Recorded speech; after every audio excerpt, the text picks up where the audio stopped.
Почитувани колеги, благодарам за присуството на денешната пресконференција на ВМРО ДПМН.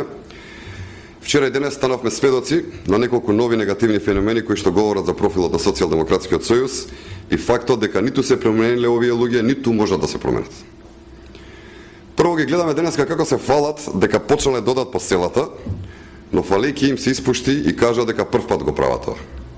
Замислете, после 20 години во политиката и просечна животна старост од 45 години, тие се фалат, прв пат отишле во село и дека прв пат јаделе компир манче.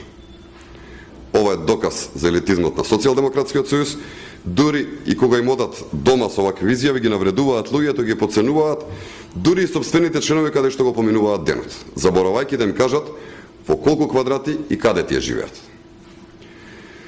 Второ, ги видовме во неколку куќи на своји членови, како зборуваат за земјоделие, за субвенции, за пензии, за плати во администрацијата, и без око да им трепне дека во минатите недели повеќе членови на високото раководство на Социјалдемократскиот сојуз и пратеници отворено и јасно и гласно се залагаа за намалување на пензиите, за намалување на субвенциите во земјоделието, за намалување на социјалната помош. Им кажаали на луѓето во околината на Струмица дека додека се во Скопје се залагаат за намалување на пензиите, субвенциите, им кажаали дека тие дадоа само 6 милиони евра субвенции наспроти ние кои што дадовме 130 милиони само во една година.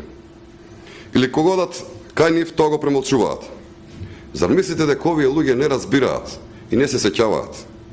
И ова е дволичност и потценување. Трето, Бракон Црвековски им кажа во еуфорија и драматика дека ова лето нема да си отиде дома. И знаете ли што се случи? За само еден час, за само еден сат после митингот, Бранко Црвековски замина директно дома во Скопје. Еден сат не му држише зборот на овој човек. Ни еден сат. И ова е дволичност и потценување. Базирани на една стара реторика, која не кажува ништо конкретно, туку само користи бледи фрази. Четврто, вчера се подсмеваа и противат на легализацијата на тракторите, на легализацијата на објектите на фармите, на распределбата на земјоделското земјиште и ги смеваа сите мерки кои владата ги прифати по барање на земјоделците, а кога одат по целата тоа го премолчуваат. И ова е дволичност и потценување.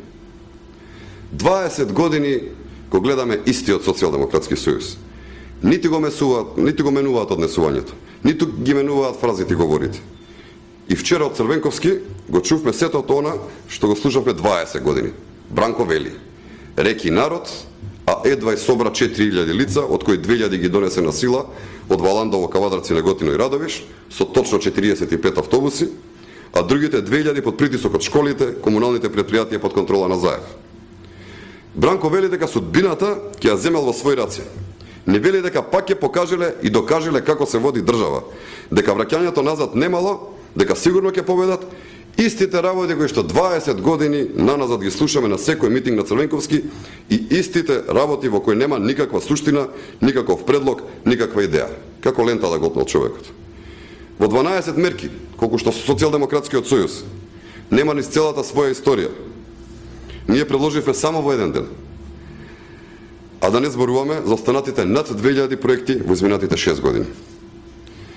Додека вчера излегуваат земјоделците, студентите, пензионерите, експертите, граѓаните ги поздравуваа мерките на владата на Република Македонија, што ги усвои во вредност од 115 милиони евра, мерки со кои директно вработуваат 10.000 лица, а ќе опфатат над 50.000 семејства.